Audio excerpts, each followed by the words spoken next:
মহান, এটার মানে কি? এটার মানে হলো এটাই যে যখন জোহরের ওয়াক্ত হচ্ছে সেই সময়টাতে আমাদের সমাজের অবস্থা কি থাকে?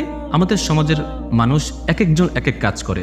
কেউ রিকশায় উঠছে, কেউ রিকশা থেকে নামছে, কেউ গাড়ি ড্রাইভ করছে, কেউ ঝালমুড়ি বিক্রি করছে, আবার কেউ স্কুলে যাচ্ছে, কেউ পড়াশোনা করছে, কেউ মোবাইল টিপছে, কেউ ল্যাপটপে আছে, কেউ গেমস খেলছে, কেউ হিন্দি মুভি দেখছে, কেউ কারোর সাথে মারামারি করছে, কেউ বা কোরআন পড়ছে, আবার কোনো মা ইলিশ মাছ কাটছে, কেউ পটল কাটছে, কেউ বেগুন কাটছে, শশা কাটছে, অথবা কেউ হসপিটালে আছে। ঠিক এই সময়টাতেই যখন জোহরের ওয়াক্তে আল্লাহু আকবার ধ্বনি বলে মুয়াজ্জিন সাহেব এই ঘোষণা দিচ্ছেন যে আল্লাহ তাআলা হচ্ছেন মহান, তখন যে যেই কাজ করছিল অথবা যে যেই পেশায় নিযুক্ত ছিল, যে এখন গাড়ি চালাচ্ছে, তাকে এটা বুঝে নিতে হবে যে তার গাড়ি চালানোর থেকেও বেশি গুরুত্বপূর্ণ হচ্ছে নামাজে যাওয়া। আল্লাহ হচ্ছেন ওই কাজ থেকে মহান।